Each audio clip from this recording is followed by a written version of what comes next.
Mais uma vez, Dr. Ricardo Batista respondendo as perguntas enviadas pelos nossos telespectadores ao programa Litoral Atividade, no site www.litoralatividade.com.br. Doutor, hoje o assunto em pauta é sobre casamento e separação. Esse rapaz que nos enviou a pergunta, ele diz o seguinte: eu me casei e logo depois de 2 meses eu me separei. Eu tenho direito a uma pensão alimentícia?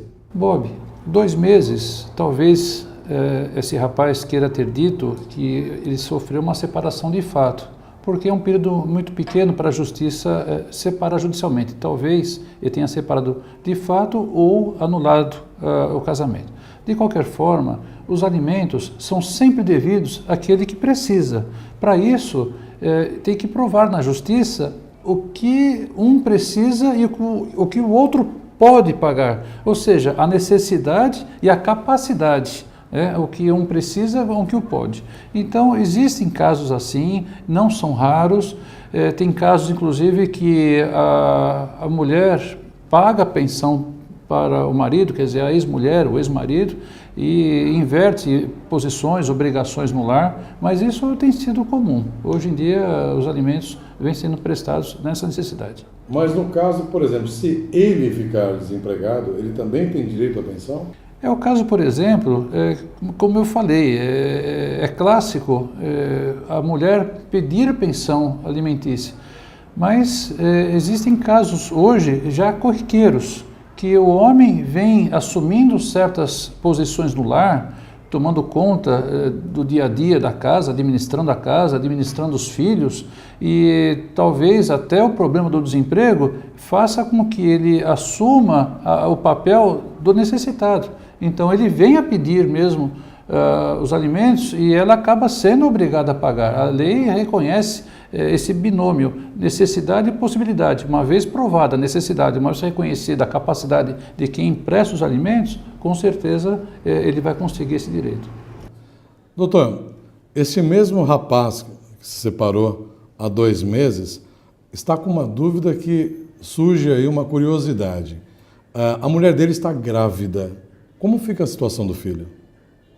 Bob, as provas na justiça, elas são dinâmicas, elas podem passar de um lado para o outro. É muito curioso esse caso, porque se ela estiver grávida, no começo de gestação, ela vem perante a justiça dizer que ela precisa dos alimentos, mesmo na condição de uma gestação inicial. Se tiver prova suficiente para o juiz se sentir seguro e conceder uma liminar, ele pode vir a responder aos alimentos e ela vai, com esses alimentos, administrar toda a gestação. Essa gestação que nós temos ainda pelo menos 7 meses pela frente, com esses alimentos concedidos pela justiça, ela vai ter o direito de subsidiar toda a administração, com médico, transporte, enfim, todo o aparato necessário até essa criança nascer. Depois, esses alimentos são redimensionados pela nova necessidade, isso vai depender de um conceito de prova, vai depender da necessidade do que vier a se desenvolver no processo, mas eu tenho um caso curioso. Já passou pelo meu escritório uma situação que eu já vi, tem sido já normal, que se o pai for supostamente aquele, a pessoa entra com um pedido de alimentos, ainda que não tenha um reconhecimento formal lá na frente, esses alimentos são devidos até o exame, hoje mais comum o DNA, onde vem comprovar se ele é pai ou não. Se ele for pai, prosseguem os alimentos. Se não for pai, cessam os alimentos, porém não são devolvidos, não são restituídos. É nossa justiça, é nosso sistema judiciário.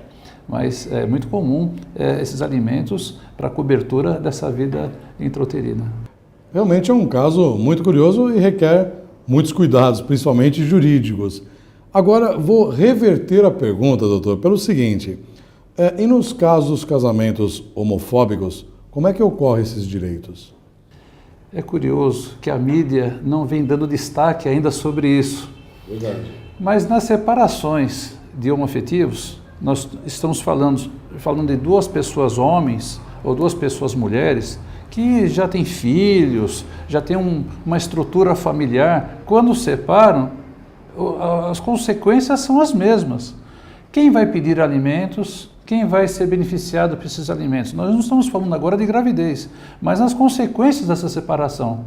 Essas pessoas terão os mesmos direitos.